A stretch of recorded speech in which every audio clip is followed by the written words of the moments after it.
Hi, everyone, and welcome to our webinar, 10 Steps to Killer Attribution Management. I'm Jen DiMaria, a marketing automation consultant here at RevEngine Marketing, and I'll be your MC for the next hour. Joining me for today's call are Jeff Coveney, also from RevEngine, and Abby Anderson from Funnelwise, who's going to fill us in on how to get some pretty cool reporting for our campaigns. Just before we get started, I have a few housekeeping items. First, we will be recording the webinar and sending an on-demand link early next week, so make sure to keep an eye out for that email. We also plan on sending you a copy of the slides for reference, just because there's a lot of information on here, so if you want to peruse at your leisure after the fact, you will have those available to you. And finally, if you have any questions, make sure you submit them to us using the chat box, because we'll be answering your questions live at the end of the call. All right. So with that settled, let's get started by framing the situation we're probably all familiar with, which is how do we get insights that matter? There's what I think is a common thought process that just because you've invested in a system, like Marketo, you should be able to click a button, maybe an easy button in this case, and quickly see the results that you need to make decisions. However, if you're here with us today, you more than likely have learned firsthand that an easy button doesn't necessarily exist. Maybe your reports aren't as consumable as you'd like, or maybe bad data is skewing what could otherwise be a positive report, but whatever the issue is, it always turns into someone somewhere asking, why is reporting out of our system so hard? The good news, though, is that it's 100% possible to get the reporting you need out of your MarTech if you plan appropriately, which is really what we're going to be covering today. So with that, this is our agenda for the day, just so you can see where we're headed. We're going to start by covering key concepts that are going to help you understand the thought process behind our attribution methods, followed by a how-to list of what data you need to collect and how to collect it. Then we're going to get into the really cool stuff like examples of the reporting you'll see once you set up your systems. And if you stick with us to the end, we'll also review an attribution assessment offer to help you kick off 2018 on the right foot. So with that, I'm going to pass this presentation along to Jeff so we can dive right into the attribution strategy. Excellent. Thank you, Jen. As Jen talked about, the big thing that we really want to get across today is there is no easy button, right? You just can't push a button and get all the insights you want. It really comes down to setting that strategy up front and planning for your attribution success. And that's what we're going to kind of lay out with starting with some key concepts, and then we're going to dive right into some of the different steps.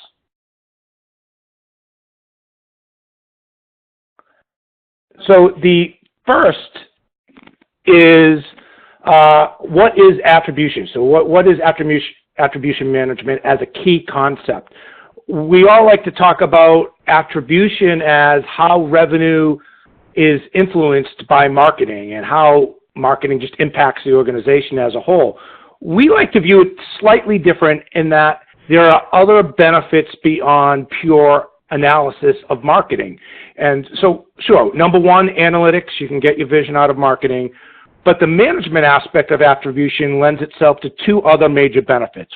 The second one being streamlined marketing. Because you're putting all the data processes in place up front and you're bringing the strategy in, you're able to leverage in your marketing automation platform a lot of different triggers and a lot of different marketing initiatives tied to that data that's going to streamline your marketing on an ongoing basis and give you a lot more flexibility. The other part is sales visibility, so leveraging those analytics so you can actually arm your sales with better intelligence.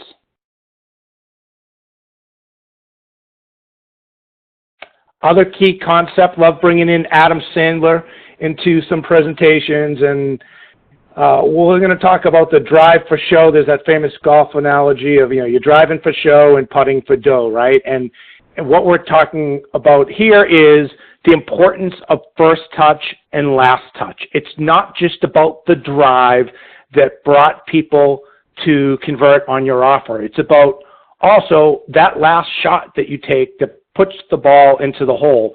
and all those touches in between. So the concept of being able to capture that first touch and last touch to see how marketing is influencing your revenue and really impacting your business, that's really a key concept, and we'll dive into that more when we get into the other parts of the presentation.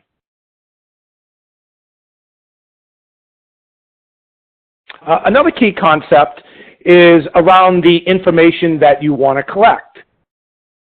There is no easy button, right? You can't push a button and get all the intelligence out that you want. So you have to kind of think through the intelligence you want on that front end. And we like to group the intelligence into 3 specific categories. One is the campaign information. Like, for example, you would have trade shows, you might have some pay-per-click events. You want to track information at that campaign level.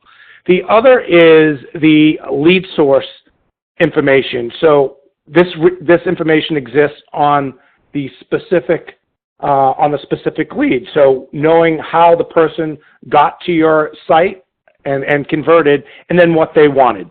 That's number 2. And number 3 is this Google UTM. A lot of folks use Google UTM tracking codes within their links to track anonymous information throughout the website. And that is something separate, but still should be considered when factoring in how you want to collect your data.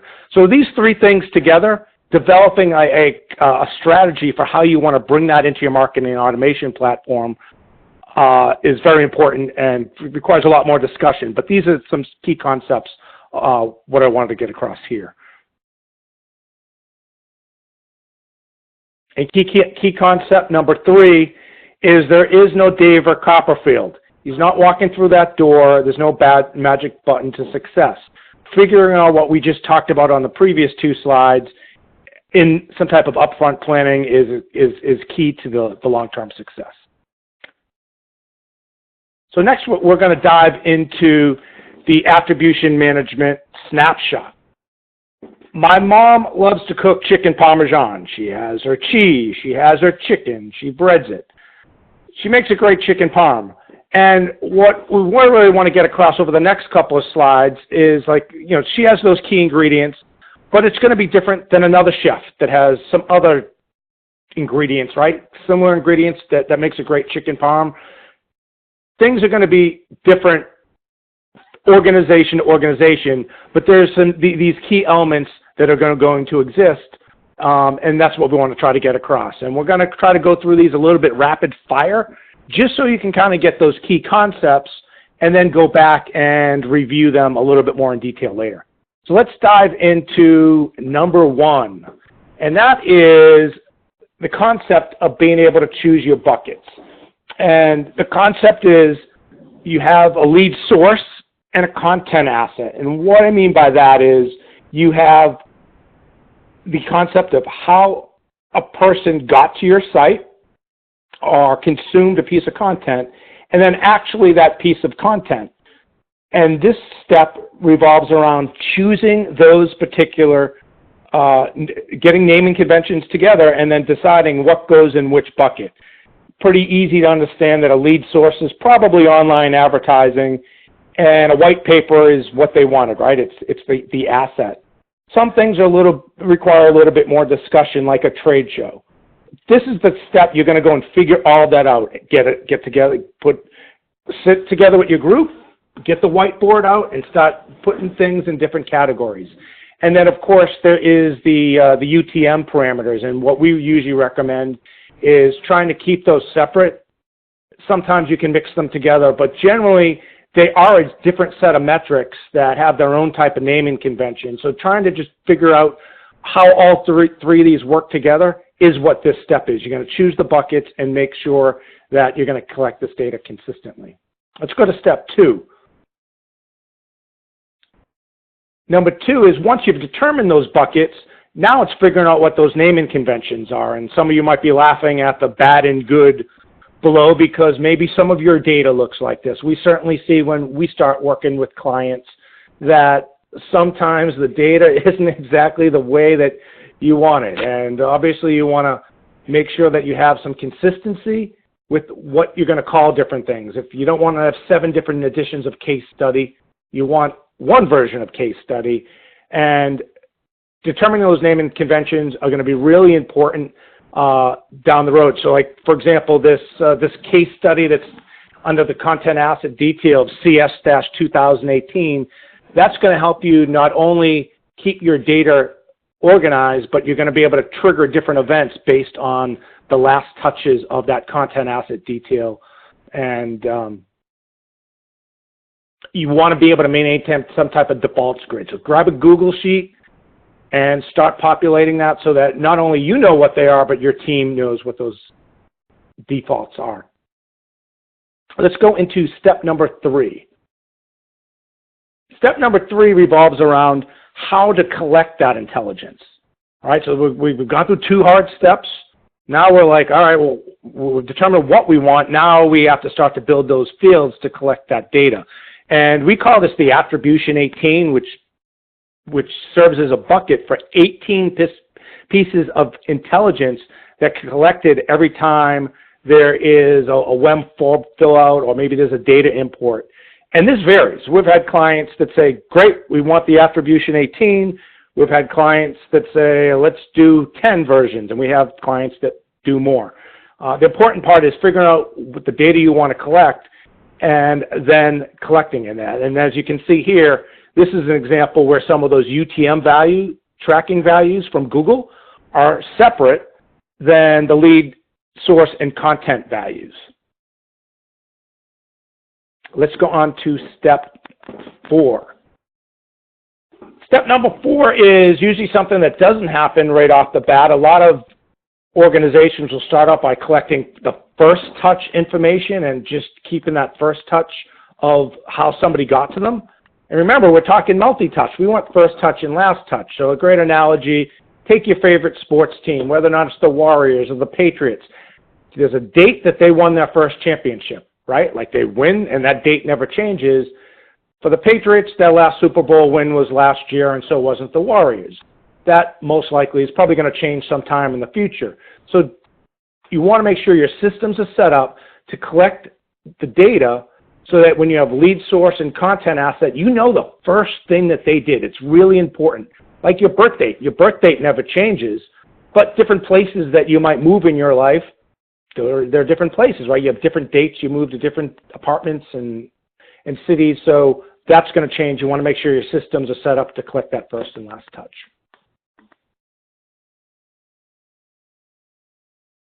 Step number 5 is an area where sometimes organizations consider one part of how you get data in, but really step 5 is all about understanding how you bring the intelligence from leads when they interact with your content or come in from different places, how you do that consistently. We have a few methods here. One is forms. People fill out forms and you want to collect that intelligence there. And another popular way is through imports.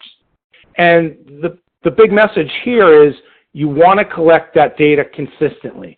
And it's easier to explain when it's not done consistently. And we see some organizations struggle with this, which is maybe they have 30 assets all over their website collecting information, but they're not collecting it consistently. Some might have lead source on it, some might not have lead source on it, or maybe there's a lead import list and you have 10 different people trying to import names into Marketo or your marketing automation platform, and others put it into Salesforce, and the intelligence that goes in isn't consistent. That is not good. You want to make sure that you develop a very consistent process and capture that data consistently. Just a couple of quick tips on this is if you're going to go and grab some of that intelligence off your forms, you can hide some of those values as hidden fields and then use the URL parameter to then go ahead and populate that data through the form and then into your system. You might also have some processes where you use some JavaScript on the code to do some advanced things to collect the data. Or with a form, you want to make sure all those forms you want to create a template, an import template, and then be able to populate the different lead sources and content assets when you import in data. This is an example here of maybe you got some sponsorship leads through TechTarget, for example, and making sure that that data before you import it in has those values so that your information is populated into your system. We could go on in this, but big picture here, number 5 is about making sure you have the processes all over the board to capture data consistently with your lead source and content asset information. As we jump into step 6, you've done some of the hard work, right? You've created your naming conventions, you've figured out which data you want to collect, you've standardized your forms. Now it's time to go and start building new links. And your links are the ways that you're going to go ahead and capture how people got to you. So if you have a link for a best practices ebook, well, that best practices ebook might be populated in LinkedIn, Google, Bing, you name the channel. Now you differentiate that via the link. And this is where you want to make sure that each of those links is trackable so that you can make sure to build your attribution platform, so when you report on it later, you have that data collected. A lot of organizations keep track of these in spreadsheets. If you don't have one, we actually have a free one. It's a simple UTM builder, nothing fancy. It's just a Google sheet. You can add in some different UTM values, and it will build the link for you. And that's up on our resources pages if you're interested in adopting that for your organization. But step number 6, build the link so you can collect the data. Step number 7, this is where the fun stuff comes in. This is where the efficiencies start to get built because that lead source detail, last touch, that's what we're using in this example. Somebody did something on your website, and then maybe 3 days later, they clicked on an ad in SC Magazine, right? There's some sponsored ad you have up there. With that link that's built into that ad, that LSD OA, that's SC Magazine, right? Remember you built the naming convention. We're going to have a campaign waiting. It's going to be listening, just listening to see when that value changes as that last touch, it's going to pull that membership into that specific campaign or Marketo program. And we have the example of lead source detail. It could be a UTM parameter, but the point is that you want to be able to have a very unique type of name that then brings membership into the program. And that makes, once you have the processes in place, it completely streamlines the way that you manage a lot of your online advertising and social programs. So all you have to do is listen for that value change in order to start to get that attribution. So you're getting the attribution, 1, and number 2, you're building efficiencies within your marketing. Step number 8 is going to be looking at what you do with all your historical information. So steps number 1 through 7 were great. Like, it's about how you're going to figure out your streamlined process for collecting information moving forward. Well, unfortunately, most organizations don't start in moving forward. You have a lot of legacy data.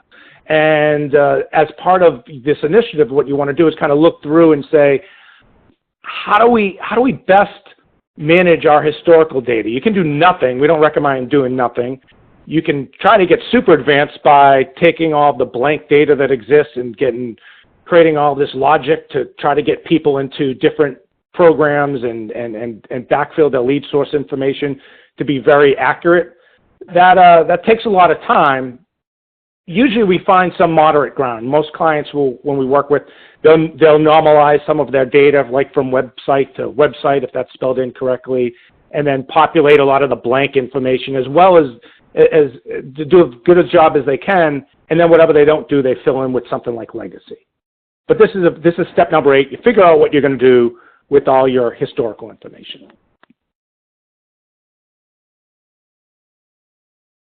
As we go into step number 9, which is really kind of transitions us out of the management aspect. Like, everything that we've talked about, steps 1 through 8, is kind of hard work. I mean, you really need to set that strategy, set the structure, build internal awareness of how you're going to be collecting that intelligence. And once you've done that, you are now getting to the really good stuff. This is the value. You've built the foundation, just like you've built the foundation to a house or a building. Now you get to put all the pretty curtains on the windows. All right, so this is where the insights start. And so one thing that you could do to start out with is all that information that you've collected. Now you can start to get sales on board, right, and your management team on board by exposing that intelligence in different places. Here are two just quick examples. Maybe you build in the lead source information and the asset information into alerts that go out when people do certain things. This is an example of when someone hits an MQL score of 75, you've collected that first touch and last touch, and let's get sales excited about it. Let's expose that intelligence to them. Additionally, you can include that information in a section in Salesforce, so your sales reps are always seeing what's happening.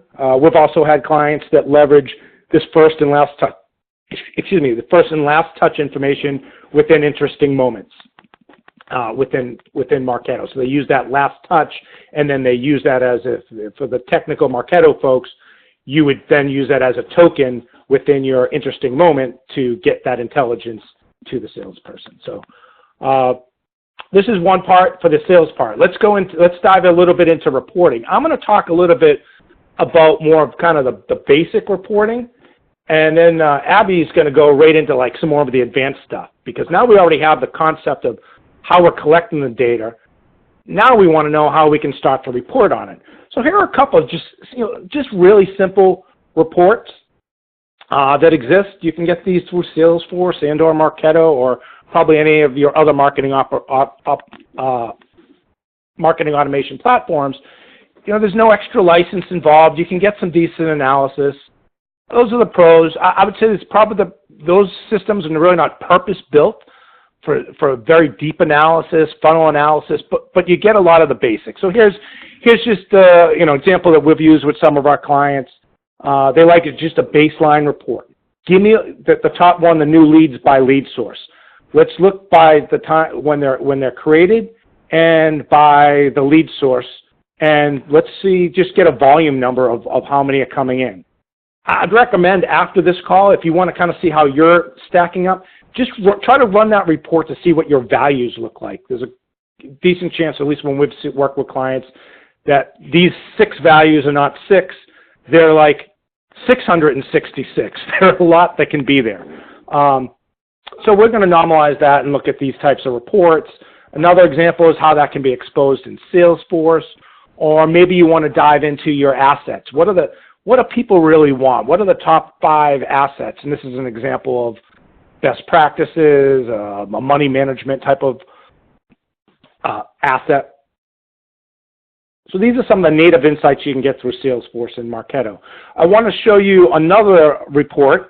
This is a coming soon report. This is a sneak peek for those of you with Marketo. You may have seen this before at last year's summit. This is Marketo's in the process of coming out with some new attribution reports. This is an example of a dashboard that shows all of the channels and programs and how those are affecting revenue. Now, you notice the naming convention is a little off, right, compared to what we talked about. But the point is that you need to associate the people to the programs and the campaigns and collect that data, and then you can get this intelligence. If you hadn't done that, you'd have a lot of blank information. But this is a pretty slick new dashboard. This is coming sometime in 2018.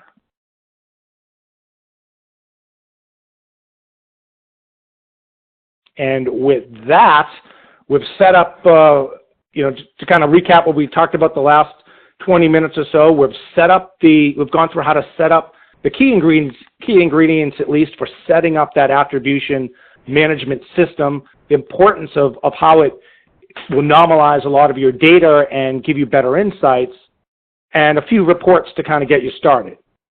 Once you've done that, and you don't have to do all that, you now can get to an advanced stage where you want to see how revenue is your marketing initiatives are impacting revenue, both from an attribution perspective, and we haven't talked about funnel, and also from a funnel perspective.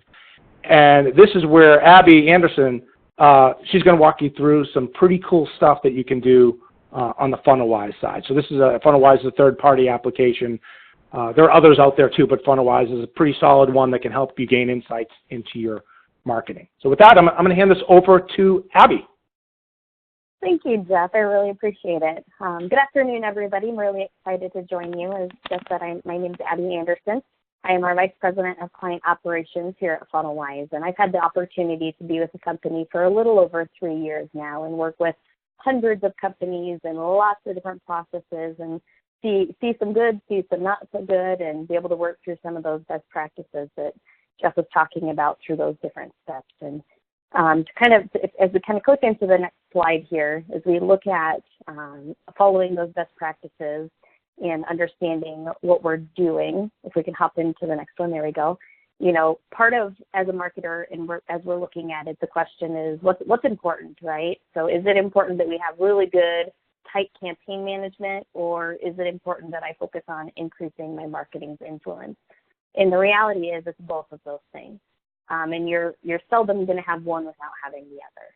So as we kind of click into the next slide, attribution is really going to help you answer a few questions. There are actually a lot of things that attribution and having those best practices in place that Jeff mentioned are going to be able to help you with. But a few are just to understand what are those right touches at each step in my process. And ultimately then, what's the right marketing mix throughout my funnel, throughout my marketing and sales process to ultimately drive success and increase revenue. And then how does that change? So as Jeff is talking about different lead sources, how does that mix change based on how individuals are actually entering your funnel and entering your process? And a question that I hear a lot is, what are the campaigns ultimately that are driving the highest results? So what campaigns have the highest ROI for our business? Where should I be focusing? Where should we be spending our money? Those types of things. So there are many other questions that attribution can help you with, and those are just a few here real quick. So as we move on, the Funnelwise application, as we kind of click into that a little bit, is really going to help you understand. We hop into the next slide. There we go. As we look at Funnelwise, it's going to give us the ability to drill into first touch, last touch, and multi-touch. So as we look at the screen, just kind of quick navigational, top left-hand corner shows that I'm looking at MQLs, I'm looking at them for this year, and I'm looking at just my overall attribution.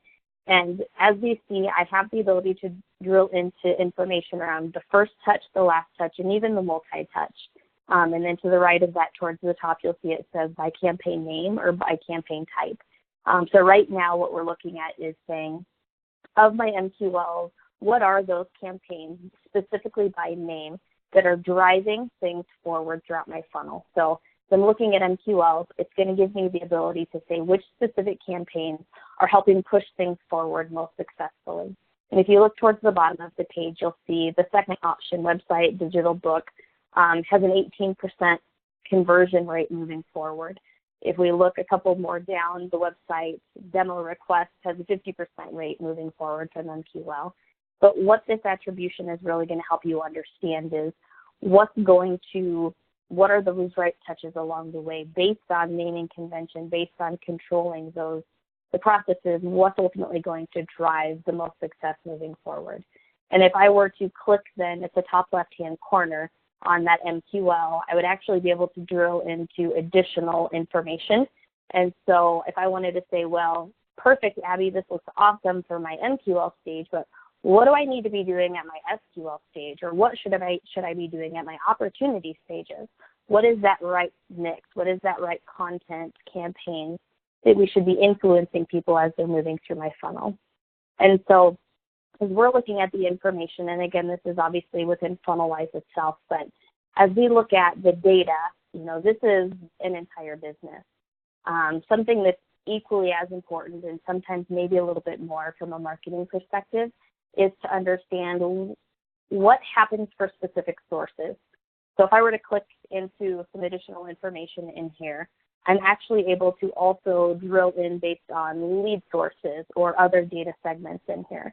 And so as we look at that information, it would give me the ability to say, well, this is what my marketing mix looks like to drive success for my whole funnel, but what about if it's coming from my website, right? How do individuals coming into my funnel from the website, how does the marketing mix differ for them than maybe something that comes through paid advertising or a live event?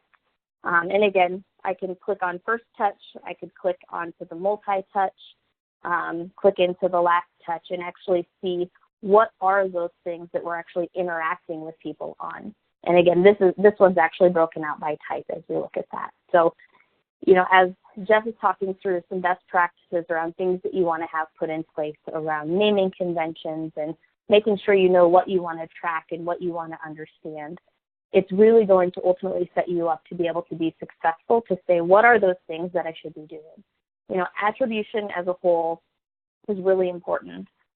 Attribution within Funnelwise is intentionally set up to be a bit more granular, to say, great to know what my first and last touch is, but how does that actually impact success, and how do I make decisions based off of that? So if I were to click again, if I were to click on the campaign name, it's going to give me the names of the specific campaigns, and everything in blue in here is you can drill into, you can sort on it. And again, if I were to click top left-hand corner on website MQL, again, could drill into the different stages within my funnel as well. So a couple of specific examples on usage around this that I see are, an individual comes to me and says, hey, Abby, what is that right thing that I need to be doing with my leads and my contacts at MQL to move them forward successfully, right? I would be able to look at last touch based on my MQL. Maybe it's some content marketing managers and they're looking at bottom of funnel opportunities and how do I best support my sales team, right? So based on specific content that we're interacting with at opportunity stages is really going to help drive success. And this type of view is going to give you those very specific things to be able to understand how to best influence revenue and ultimately increase results. So that was a really fast, quick high-level overview in there. If we were to move on to the next slide, just want to make sure that you guys have my contact information because this is a fairly high-level overview as well. If you have questions, obviously I'm able to answer them here today, but feel free to reach out to me as well. Questions, wanting to understand a little bit more, maybe dive a little bit deeper into how this could be impactful for you or how RevEngine Marketing or Funnelwise could help you as well. I'd be more than happy to answer those questions. All right. So on that note, I think, yeah. Well, thanks, Jeff and Abby, for all that information. At this point, we'll just kind of summarize what we've covered as we head into Q&A. So if you guys have any questions, now is the time to submit them while we do some wrapping up. Summarize, it's important to think about what you want to report on and how that should look before you start executing your campaigns. In other words, like we said, the strategy you put in it's going to equal the vision that you get out. So if you follow our 10 tips, you'll be well on your way to incorporating an attribution strategy.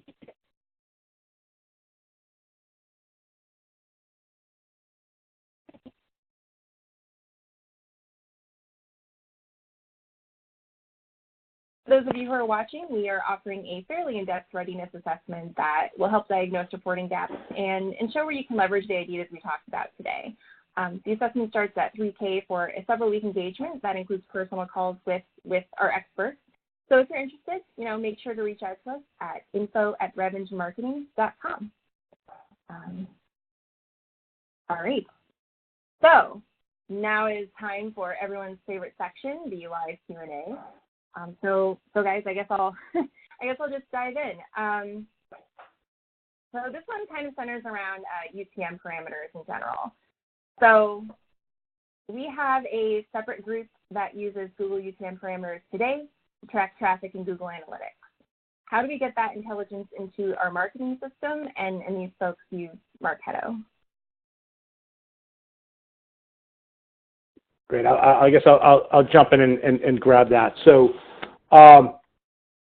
along those lines, Google Analytics, we've definitely seen the same thing with some of our clients where sometimes the folks managing the website are not necessarily the same people that are managing the forms and the detailed ways to get the data in the system. And this is a great opportunity to start to work with that group and explain that by working with them, they can now see their intelligence not just feed into Google Analytics, which is what those Google UTM links are built for originally. It's for now taking that intelligence and bringing that into the system, so not only you can see who converted on the lead, but down the road being able to see how that's now influenced revenue with either some of the base reports or some of the reports that you saw, similar to like what you saw in Funnelwise. Awesome. Well, speaking of Funnelwise, this one seems like it might be up Abby's alley. What is the setup time on Funnelwise's attribution model? Perfect. So in looking at Funnelwise as a whole, the setup is fairly straightforward and simple. So just as a system-wide, it usually is an initial hour conversation to understand their processes, business criteria, that type of thing. But once their funnel and their processes are set up and in place, it's actually a pretty quick and simple setup from the attribution perspective. It's a few different clicks here, some additional filtering based on how you want to be looking at the attribution and what you want to include or exclude. But once some of those things get set up, you're able to access the data the next day and actually start drilling into those specifics that we were looking at. So it's actually quite simple. Cool. Seems pretty quick. So in terms of reporting, should someone use Salesforce or Marketo to report on their success? Which one is better, if any? I'll jump into that one. The common answer is it depends. Each of those particular platforms and the other marketing automation platforms, whether or not it be HubSpot or Pardot, offer their own set of really good intelligence. If a company is really set on reporting out of Salesforce, there are some really good reports you can get, especially like opportunity level reports. You can also get lead sourcing reports out of Salesforce. Marketo's really strong at bringing some of the intelligence, a lot of the click-through reports. There's also some advanced reports with revenue cycle analytics. We like to recommend usually a combination, but depending on the organization, it may go more to Marketo or it might go more to Salesforce, really depending on what their internal needs are. But generally, the next discussion is, all right, well, we see what those gaps are. We're not getting the intelligence we want. We need something more, and then that goes into, all right, well, maybe it's time to start thinking about getting more mature and move into a third-party analytics solution like a Funnelwise. Mm-hmm. All right, yeah, that makes sense. Going back to Funnelwise then, you guys, Abby, you had mentioned looking at your attribution by source. Can you drill down by anything else? Like, can you look at it by, say, your region or product? Yeah, so the great thing within Funnelwise is you're looking at the information. You are able to drill into different data segments, really depending on what you want. So it may be your whole business, it may be products, it may be regions, it might be teams. Lead sources is very common. And then just overall, there are more campaign views as well inside of Funnelwise. So really depending on how you want to segment your data, you would then be able to take the attribution and then apply it to that segmentation and ultimately compare how those things will vary.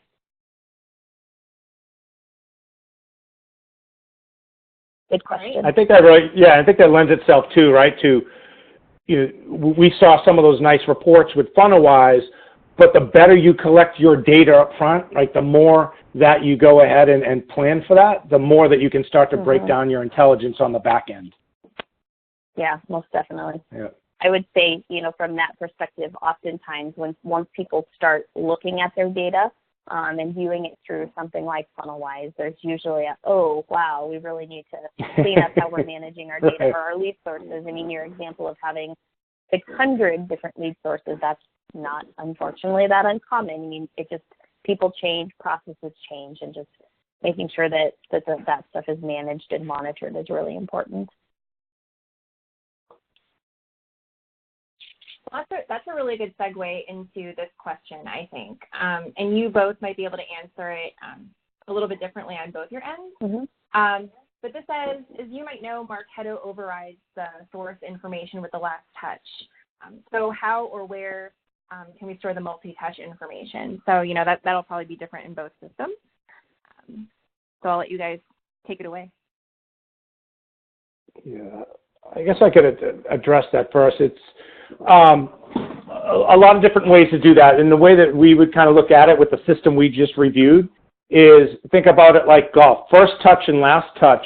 There's a first touch field and a last touch field that's just like your drive, and then what puts the ball into the hole, right? That's the first touch and last touch. And that also contributes to the multi-touch aspect, which is leveraging the campaign level information. So that campaign level information, which you need an advanced tool to try to get that multi-touch, will now give you all of your touches. So if you do 7 different things, you'd be a member of 7 different campaigns, and then you can kind of break down your multi-touch based on the tool that you are leveraging. So maybe that's something, Abby, you can talk a little bit about how you guys handle that. The importance is collecting that intelligence. You can collect it, it's consistent, and now you use a tool to mix and match, to make it work for you. Yeah, most definitely. So I would say, within Funnelwise, being able to track the multi-touch, it's really just based on having had the data there in the first place. So Funnelwise actually is going to view historical movement within your funnel. So while what we were looking at today was looking at current to date information, if you wanted to go look at last year, last quarter, 3 quarters ago, you would be able to go back and look at all of that information based on historical movement. So we've been very intentional with being able to say, this is where you are today, this is where you were, and help you understand the impact that that's having on where you're going tomorrow. So from a Funnelwise perspective, it's just a piece of how it functions. So the first touch is what the first touch is, last is what last is, and multi is everything in between. And sometimes they're the same, right, if you only have 1 or 2 touches, but that the data would all be stored based on how your information is moving through your MA or Salesforce.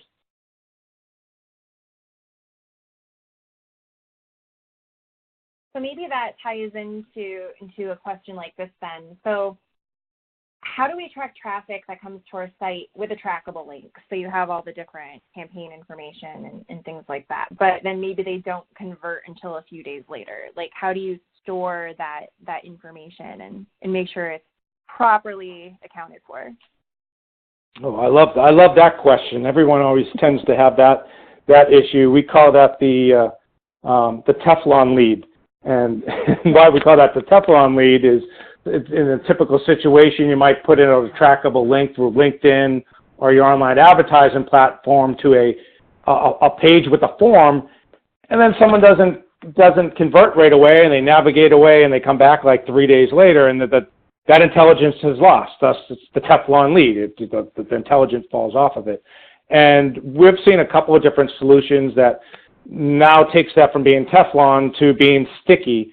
And it's really through the use of some JavaScript, and we've helped clients develop this, or they've done that on their own, where now that intelligence is maintained like a breadcrumb as somebody moves across the site until somebody then converts, and then they actually take that intelligence, because it's sticky, and brings that back into brings that back down into the lead when they convert over.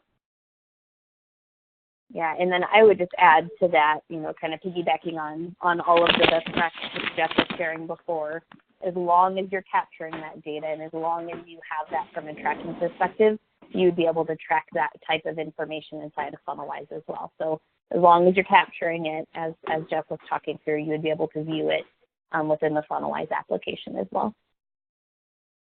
Yeah, that's great. Now I'll add one more thing to that. We had a client, and they were using PR isn't the best of lead generation, but they just wanted to have some visibility into what the PR efforts were doing for driving leads into the funnel. And they started putting in trackable links and then capturing if people would hit the site, navigate away, and then come back and fill out the form. And we were able to kind of capture that into a separate PR program that then kept a record of all the the people that would engage with with that content and other content from the PR efforts. And it didn't add up to a ton, but it still gave some insight into the impact of PR on the funnel.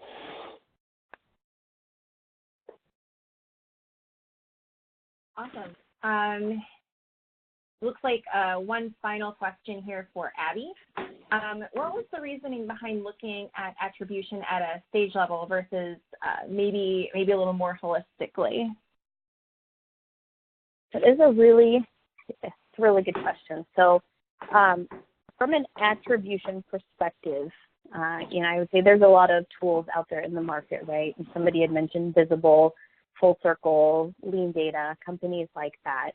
That focus on attribution, and as we look at attribution and as we look at just funnel information, obviously we focus on funnels, being Funnelwise, and a lot of the information in how we manage data is really to help drive results and improvements within your processes, within your funnels, and to ultimately get better, to get more revenue. And our approach at attribution was to take kind of the industry's thought process around what attribution is, first, last, and multi, and kind of augment it a little bit into how do you take that type of data, but ultimately turn it into something that is incredibly actionable and tangible at each important milestone step in my process. And so as opposed to having a much higher level attribution view, to say, well, here's my very first, here's my very last. We wanted to take the approach to say, well, what if I want to know exactly what it is I need to do at each step in the process to ultimately drive success or maybe minimize our failures? How do we do that? And so that's ultimately why we took the stage-by-stage approach to look really at micro conversions within the funnel from an attribution perspective. Yeah, it's a great point, Abby. And to add on to that, it wasn't as advanced as Funnelwise, which is fantastic at looking stage by stage, but we had a client that really wanted to understand the impact of their webinars and how that was driving opportunities. And they were mostly hitting their install base, so it wasn't big on acquisition, like net new, give me all my net new by webinar. But what they were seeing is when they looked at when opportunities were getting created, that last touch, they were writing that last touch of the lead source into the opportunity, and that was impacting the opportunities, right? So maybe not great at acquisition, but great at further down the funnel, and that helped them better justify their expenses. So, whether or not you go super advanced and you get great insights via an advanced solution, or you you can put some things together that do it on a short-term basis. The important thing is just getting that data and then being able to report on that later. Jen, anything else? Any more questions for us? These are great. Yeah, we do have another. Well, so we're talking about how to track leads and everything that we can set up and to be able to track them. So one of those questions is, best guess. How many of these people that are coming into the system, might not even be trackable with best practices? What aren't we going to necessarily be able to do? Or, is it just part of the job?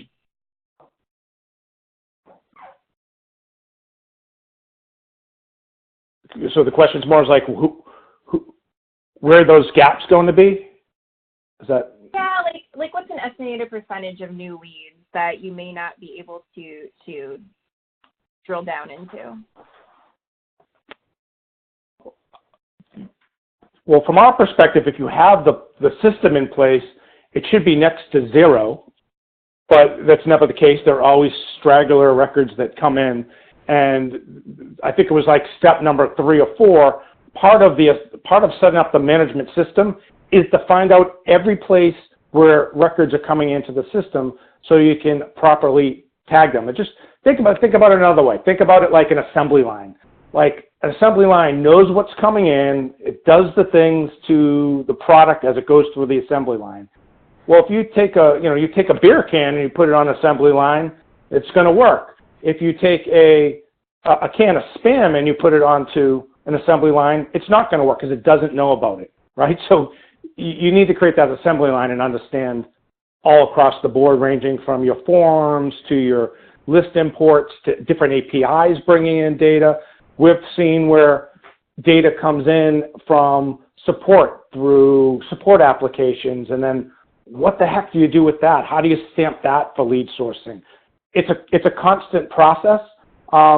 It's never perfect, and you always have to kind of evolve it. But once you start running the reports through a Funnelwise or other application, you'll see the gaps in your data, and then you can start to fill that out. And ideally, you're trying to get everything, but it's sometimes not attainable to get everything. Yeah, and I would just kind of piggyback off of that. If, following the best practices and having all of those in place, as Jeff mentioned, I do think that it should be next to nothing, that you wouldn't be able to capture. The reality is there are always things that are going to slip through the cracks depending on people and automation. But it's important to make sure that you have a monitoring process in place to say, well, every week, every however often, I'm going to double check and make sure that we're capturing all of the right data, getting the right data, and when you notice that something isn't populating, figure out what it is and get that gap filled.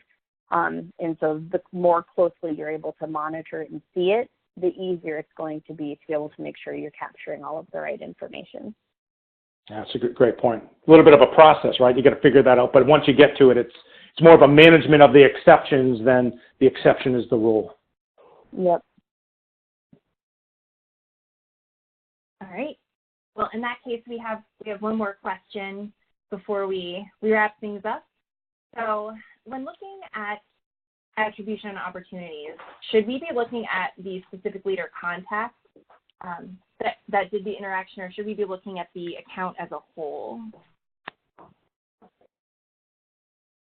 Jeff, I might answer this really quick. Yeah, that's probably good for you. You can add to it. I think I missed anything. So should we be looking at the specific people that we're influencing, or should I be paying attention to the account? I would say it's really going to be based on your business from an overall best practice perspective. If you're selling something that is very transactional, that you can sell to multiple different people and continue to resell the same thing into an organization, maybe you would want to look at the individual. What we see often, though, is as people are really moving into an account-based marketing approach, even though you're influencing and your attribution, your campaigns are really touching individuals, you would still want to roll that up into the account to say, well, how are we influencing the account as a whole, right? I may have visited RevEngine Marketing at a live event, but you may be sending emails to my CEO, right? And then maybe at the end of the day, it turns into my sales VP that ends up purchasing something. At the end of the day, you know that I'm talking to him, my CEO is talking to my VP of sales, and so all ultimately influencing that deal. So you probably want to, in that case, look at it from an account perspective. And so even from a Funnelwise side, some stuff, obviously where I'm coming from with this is we can connect that attribution model that we are looking at through the actual individuals, but you can also roll it into the accounts associated to opportunities as well. So we have the flexibility to adapt to either approach depending on what the business needs. And it's usually just a little bit deeper of a conversation as to which is going to be best for you. Yeah. Yes, that's my answer. Just depends on it depends on what color shades you want to wear out. There's some great value in wearing the lens that says, give me my attribution from an account perspective. I want to know that. And there's a great lens to say, all right, well, I want to know it from a person-to-person level. What's my primary contact in the opportunity? How do they influence the deal? Mm-hmm. So collecting the data and making sure you have the consistent processes in place then lends itself to now you have some fancy reporting that can break it out and give you the vision that makes sense for the type of intelligence you're trying to get. Awesome. All right, that ends our Q&A. If you guys end up thinking about any questions that you want answered later, feel free to send them our way. Again, we'll be sending you a link to the recording as well as a PDF of the slides next week. So keep an eye out for that, and feel free to submit your questions, by replying to that email. And otherwise, thanks everyone for attending, and I'm sure we'll be in touch soon. Okay. Thanks, everyone. Thank you. Bye-bye. Bye-bye.